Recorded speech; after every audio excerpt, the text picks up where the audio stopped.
The house had been quiet for weeks. Sarah had been enjoying the solitude, no tantrums, no messes to clean, no sleepless nights. Just peace. Her husband had taken Jacob to visit his parents out of state, leaving her alone for the first time in years. At first, she felt guilty about how much she loved the silence. No little hands tugging at her, no cries in the middle of the night. She told herself every mother needed a break. Every mother deserved a little time to breathe. But tonight, the quiet felt wrong. She stood at the kitchen sink, washing dishes, when she heard it, a faint giggle. Her hands froze in the soapy water. The sound was soft, distant, but unmistakable. A child's giggle.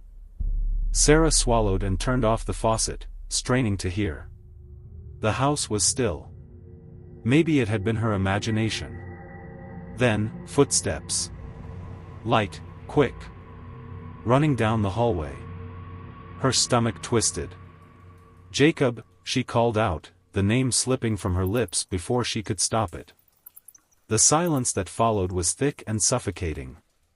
She exhaled sharply, shaking her head. Of course, it wasn't Jacob. He wasn't here.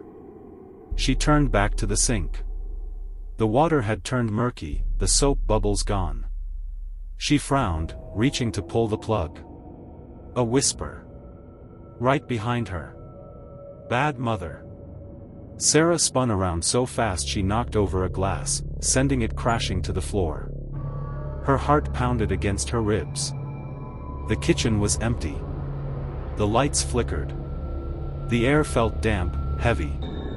Then she noticed the smell, wet earth, like the ground after a storm.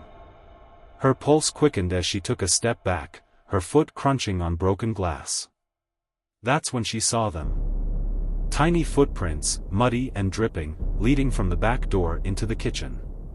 Her breath hitched. The door was locked. Hadn't it been locked? A chill slithered up her spine as she followed the trail with her eyes. The footprint stopped just a few feet away. The last one smeared, as if whoever left them had simply vanished. Then the whisper came again, closer this time. "Bad mother." Sarah's breath came in sharp gasps. The voice was familiar. A shadow darted across the kitchen. Small, pale, childlike. She choked on a sob. "Jacob?" A shape emerged from the dim hallway, standing just beyond the flickering kitchen light. A boy. But not Jacob. His skin was gray, sickly, stretched too thin over small, fragile bones. His clothes were damp, clinging to his frame, darkened with wet earth and something blacker. His face. Sarah's stomach turned.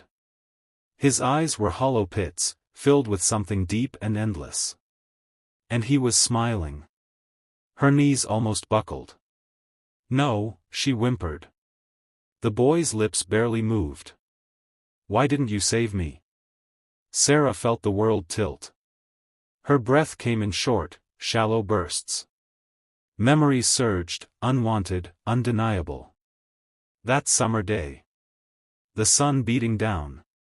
Jacob playing in the yard, laughing as he splashed in the hose water.